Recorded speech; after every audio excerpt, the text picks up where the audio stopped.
आप सभी जानते हैं कि राजस्थान के सीकर जिले में खाटू श्याम बाबा का एक बहुत प्रमुख तीर्थ स्थल है, जहां हर रोज़ लाखों भक्त अपनी आस्था लेकर आते हैं। यहाँ हर वर्ग के लोग बड़ी संख्या में बाबा के दर्शन करने आते हैं। लेकिन आप जानते हैं खाटू श्याम बाबा कौन थे और उनकी कहानी इतनी प्रसिद्ध क्यों है? अगर नहीं तो चलो आज इस वीडियो में आपको खाटू की पूरी कहानी सुनाते हैं। खाटू श्याम जी का असली नाम बर्बरिक था। महाभारत की एक प्रसिद्ध कथा के अनुसार बर्बरिक का सिर राजस्थान के खाटू नगर में दफनाया गया था। इसी कारण उन्हें खाटू श्याम बाबा के नाम से जाना जाता है। वर्तमान में खाटू नगर सीकर जिले के नाम से प्रसिद्ध है। खाटू श्याम बाबा को कलयुग के भगवान श्री कृष्ण के वरदान के चलते उन्हें श्याम नाम से जाना जाता है। घटोत्कच और नागकन्या मोरवी के पुत्र थे। वे पांडवों में सबसे बलशाली भीम और उनकी पत्नी हिडंबा के पुत्र थे। कहा जाता है कि जन्म के समय बर्बरिक के बाल शेर के समान थे, इसलिए उनका नाम बर्बरिक रखा गया था। बर्बरिक बचपन से ही वीर और तेजस्वी थे। उन्होंने भगवान श्री कृष्ण और मां मोरवी से युद्ध की कला सीखी थी। उन्होंने भगवान शिव की घोर तपस्या की थी, जिससे प्रसन्न होकर भगवान शिव ने उन्हें 3 चमत्कारी बाण दिए। इसी कारण इन्हें 3 बालधारी बाणधारी के नाम से भी जाना जाता है। और अग्निदेव ने उन्हें एक दिव्य धनुष भी प्रदान किया था, जिससे वे तीनों लोकों पर विजय प्राप्त करने में समर्थन थे। जब बर्बरिक को कौरवों और पांडवों के युद्ध की सूचना मिली तो उन्होंने भी युद्ध में भाग लेने की सोची। तो उन्होंने अपनी माँ से आशीर्वाद लिया और वचन दिया कि वे हारे हुए पक्ष का साथ देंगे। इसी वचन के कारण वे हारे का सहारा के रूप में भी जाने जाते हैं। युद्ध में जाते समय रास्ते में बर्बरिक को एक ब्राह्मण मिला। यह ब्राह्मण और कोई नहीं था, ये भगवान श्री कृष्ण थे।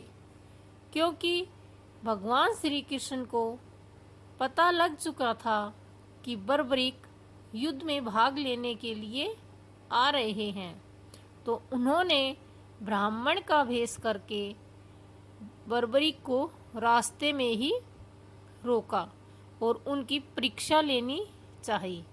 तो श्री कृष्ण ने बर्बरिक से उनके 3 बाणों के बारे में पूछा कि इनका क्या कारण है और इनमें क्या शक्ति है।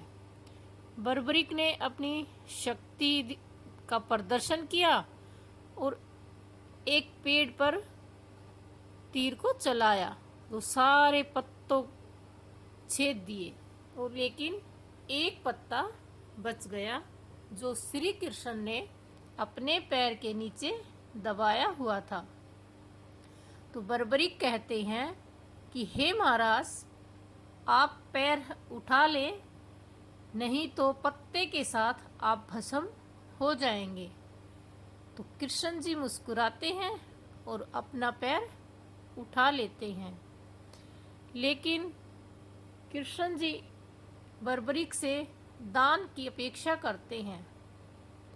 बर्बरिक ने कहा, ठीक है, मांगो, क्या मांगना चाहते हो। तो श्री कृष्ण ने बर्बरीक से पहले वचन लिया कि आप मैं जो मांगूं उसे मना नहीं करेंगे। तो बर्बरीक ने कहा, ठीक है, मैं आपको वचन देता हूँ। तो श्री कृष्ण ने बर्बरीक से उनके शीश दान में मांगा। तो एक बार बर्बरीक संकोच करते हैं और सोच में पड़ जाते हैं कि ये आम आदमी तो नहीं हो सकता, क्योंकि आम आदमी या आम ब्राह्मण ऐसा दान कभी नहीं मांगते, बात कुछ और ही है।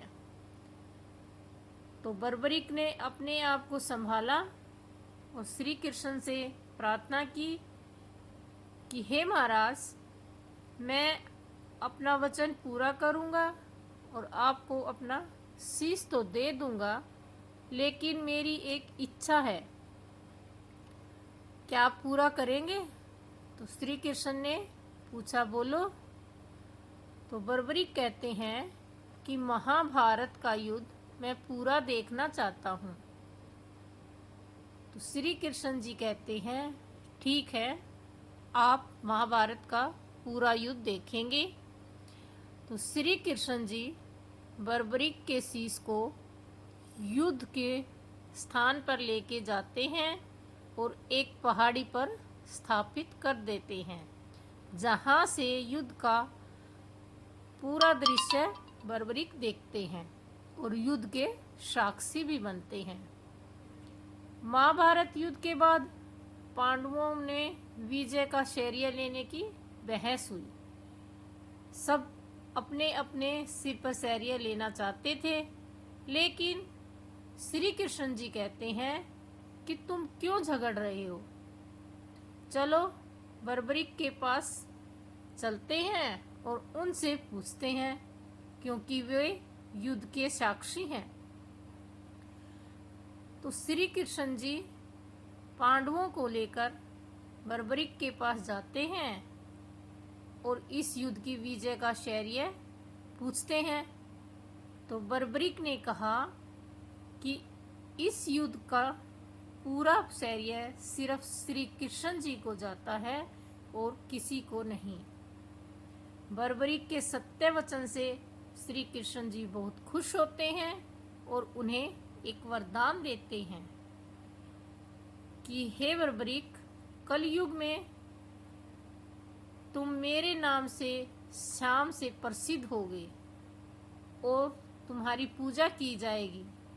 आज भी खाटू श्याम बाबा अपने भक्तों पर अपनी कृपा बनाए रखते हैं और श्याम नाम से पूजा होती है और वो हर हारे का सहारा हैं। हर मनोकामनाएं वहाँ पूरी होती हैं। खाटू श्याम की कहानी से हमें सीख क्या मिलती है, जानते हैं? खाटू श्याम की कहानी से हमें ये सीख मिलती है कि हमें वचन का पालन करना चाहिए और सच्चे मन से भगवान का स्मरण करना चाहिए। यही भक्तों के साथ सदैव रहता है। जय श्री श्याम। अगर वीडियो पसंद आई है, कहानी पसंद आई है खाटू श्याम की, तो प्लीज़ कमेंट में खाटू श्याम ज़रूर लिखें। जय श्री खाटू श्याम की जय हो।